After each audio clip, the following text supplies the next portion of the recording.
What's happening, guys? Today I want to talk to you about reviews. Now, if you're an Amazon seller, you know how important reviews are, and you also probably know how difficult they are to get.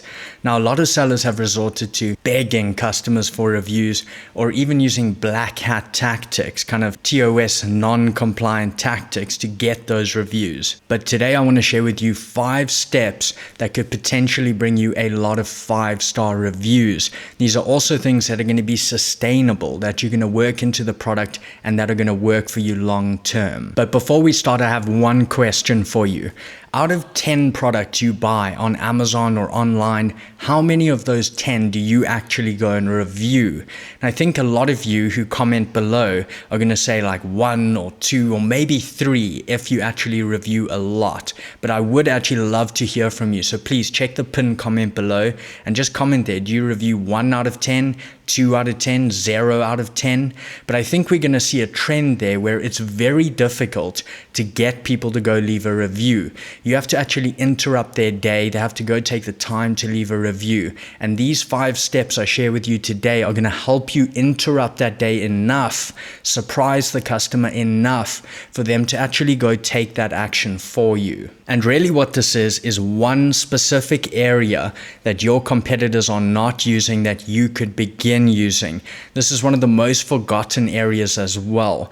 And this one area, if you build it out as we go through today, is going to allow you to over deliver to every single customer, boost building your audience off of Amazon. 3, boost your review rates. That's how many reviews you get per a certain amount of sales. And 4, boost the nature of those reviews. It's going to help you get more positive reviews and reduce negative reviews. And this one area is customer experience. But before you think this is a bit airy-fairy, this is extremely tactical. I'm going to give you very tactical steps you can implement today and begin using this. Now, customer experience is really about exceeding customer expectations. And we're going to do this through 2 areas or 2 devices. And my favorite strategy is to interlink these 2. Number 1 is a physical gift, and number 2 is a digital lead magnet. Now, a physical gift is, of course, an actual physical product, and that is going to accompany your main product, your primary product, in its actual packaging. So this is a physical little item that goes along and is, fulfilled to every customer with every primary product. And a lead magnet is digital in our case, but this is something of value to our customer. It could be specific information or a warranty. It's also going to be something we can cost effectively distribute to every customer. So how do we put all of this together? Step number 1, this is to choose your gift. Now, you're going to choose a physical gift to include with your primary product. And this gift needs to be, number 1, related to your primary product. It's valuable to your customer. It's small and lightweight because that's not going to impact our FBA fees for the primary product. It's not significant enough to change that. And it's not significant enough in size and weight to change our international shipping costs either. And 4, it's less valuable than your primary product, but as valuable as clicking the like button. And one of the most important things here with gifting is this gift is never mentioned on your listing. Remember, this is not an accessory for differentiation. Remember, differentiation has the goal of conversion. Your offering is better on Amazon, so it converts more. This is very different and does not replace differentiation. You still have to do that. Gifting is part of customer experience, and this has the goal of exceeding customer expectations. So it's additional, but it's very important. This gift is never mentioned to your customer. So to decide on your gift, you want to head over to your Alibaba supplier store like this. You can see products here. We can actually go through these product categories, and we're looking for an item that could make for a good gift, a good complementary item to our current primary product. So here, what we're actually doing is a wood carving kit. That's our primary product. And here's an example of a gift product we found. So you can see here, we found this item here, which is actually like a mini wood carving knife. So it's like a precision cutting knife, which we don't have in the primary product, but would be very complementary. It would go along well with our primary product. Here, this is on the higher end in terms of gift price. You can see it is quite significant at probably about 65 cents. But another option here would also be these woodworking pens. So this is something cool we could include at a very low cost, and this is going to help them with marking, where they're going to cut, etc., when they're actually using our product. And you can see here we're probably going to have a buy price of about 20 cents on this one. So not that significant, but in both cases, very small in terms of size and weight. It's not going to change our FBA fee, and it's not going to change our international shipping fee significantly either. Now, you may also need to search other suppliers to find the right gift. I've had to do this in the past, where I actually send the gift item from my second supplier back to my primary supplier, and that's how everything works, and it works just fine. You just have to line up those orders each time you order. But the best case scenario is if your primary supplier also offers that product, or can source it on your behalf, or can begin producing it for you along with your primary product. That's going to simplify things a bit, but both are options. Now, once you've actually chosen that gift item, you need to ensure your primary supplier understands what you want to do, that this product is going to be included in every single unit. Very important they understand that. And this is important because they might need to check the original packaging. Will that gift fit in there seamlessly, or does the packaging need to change? You want to select a gift that's going to fit in the original packaging easily without problem. And then, of course, wherever you're ordering that gift from, ensure it's ready to be ordered along with your primary product order. Step number 2, this is to design your lead magnet. So imagine that our customers are our leads, and something of value over here is a magnet. That is what a lead magnet is. It's drawing in our customers to it, to this magnet over here. Now, your lead magnet needs to, number 1, be something valuable to the customer, and number 2, it needs to be something we can cost effectively and easily get to every single customer. Now, since our business model is digital, we are going to be focusing on digital lead magnets here. And you want to start thinking about your product and how you could potentially add value to it. For example, if we're doing the wood carving kit, perhaps we could do a little ebook on the top 20 best-selling handmade woodworking items you can make from home. Something like that that's going to interest a beginner woodworker who's just bought their first wood carving kit, maybe wants to start a little business, maybe wants to make a little extra income on the side through woodworking projects.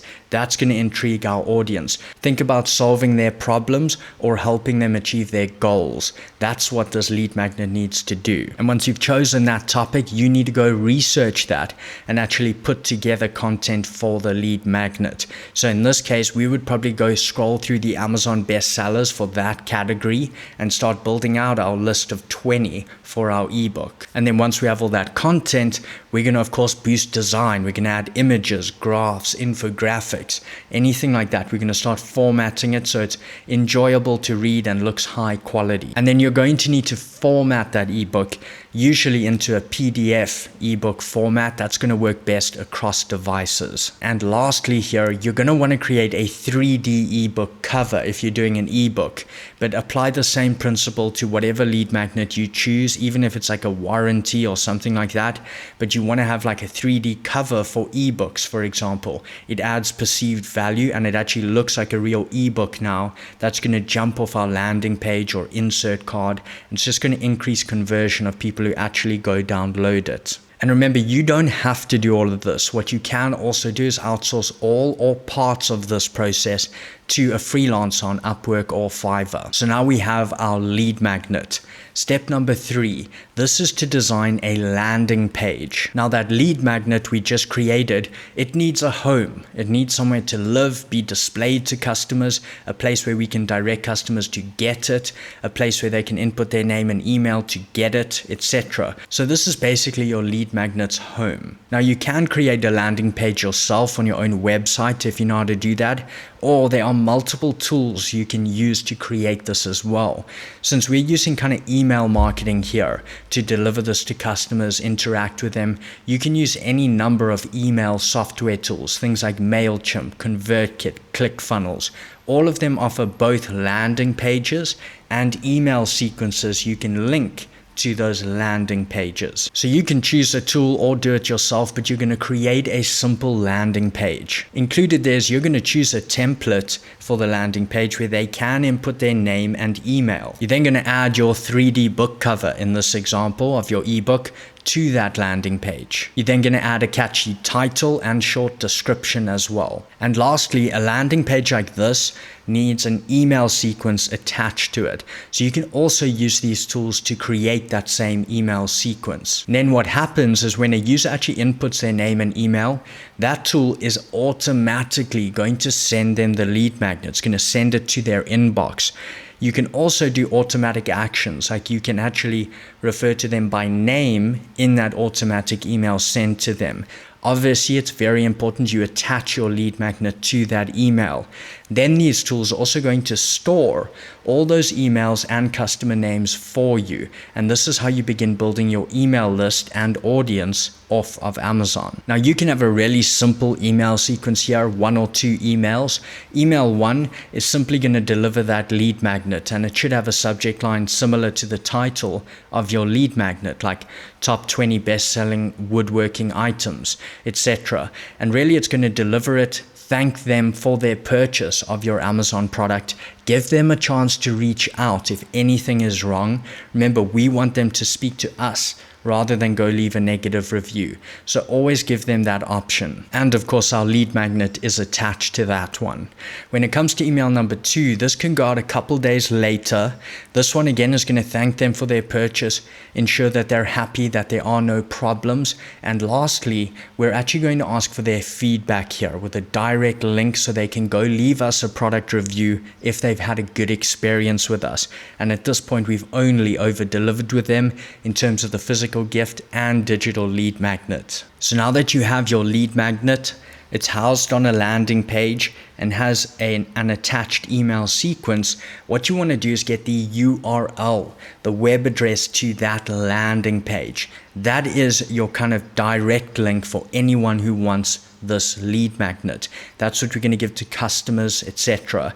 You can also shorten this URL with like a bit.ly link, or you can also have a QR code generated. You can use a QR code generator, just drop in the URL. It's going to give you that cool QR code as well. So you can have both options on, for example, your insert card. And a lot of people are starting to scan those QR codes. So it's just going to increase conversion here. And then a more advanced tip here is if you do use Facebook ads, you can also include your Facebook pixel into this landing page. That's going to help you with retargeting consumers later using Facebook ads. And step number 4, this is to design your insert card. So how do we actually tell customers about the lead magnet?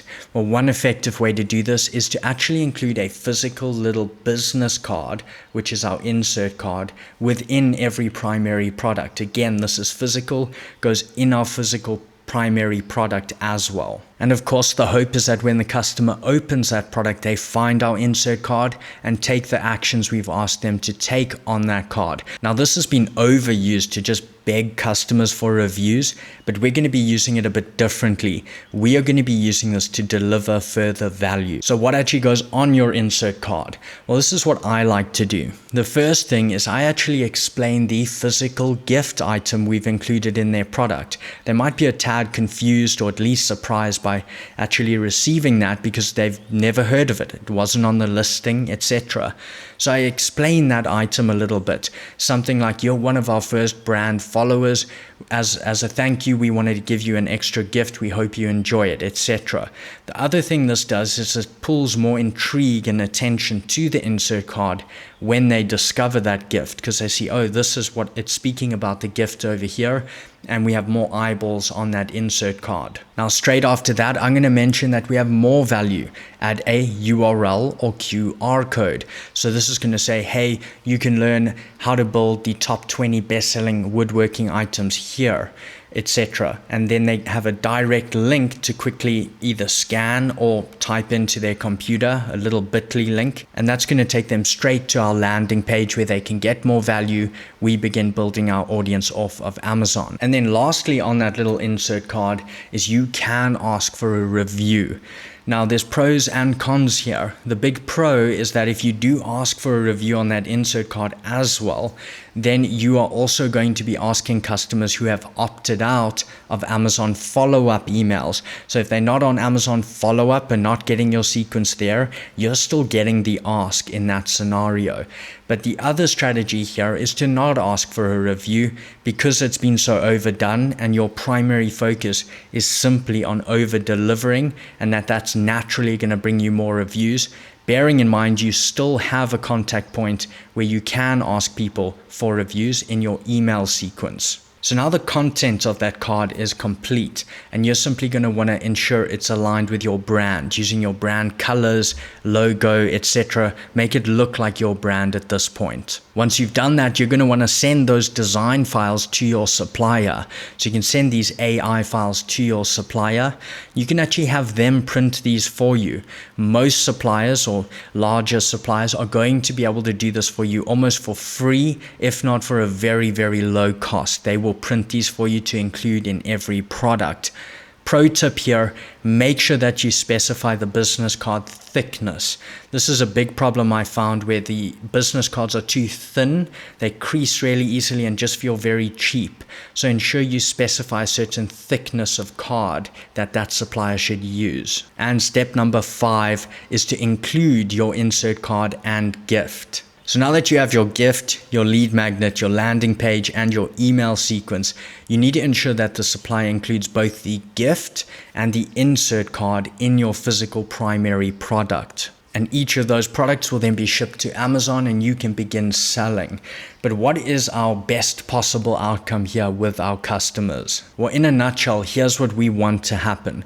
The customer receives our product. The customer opens that product and is surprised to find an item they weren't expecting. Intrigued, the customer then finds our insert card, which also speaks of that gift. They also hear about the lead magnet and they follow that URL or scan that QR code. On the landing page, the customer then inputs their name and email. They receive that lead magnet and we now have their contact details. You might also have a bit of Facebook pixel data off of that. Now, up to this point, we've just over-delivered, so the customer actually does take action and they follow either our link in the email or the link on our little insert card, and they actually go and leave us a 5-star review. And remember to comment for me, out of 10 products you buy online, how many do you actually go and review? Please comment for me in the pinned comment below. Could be 1 or 3. I think it's some good market research. I know this isn't some black hat magic silver bullet strategy, but this is something that actually works. And in a year's time, you're going to thank yourself when you're not losing or being stripped of all your reviews for using black hat tactics. You're building in a sustainable strategy that's going to work for you long term. If you did enjoy this, please remember to smash that like button for us. Really appreciate that. Subscribe if you are not. I noticed a lot of you are not subbed to the channel. Turn on notifications so you don't miss our next upload. But I hope you guys are doing very well. I wish you a review-filled week, and I will see you in the next video.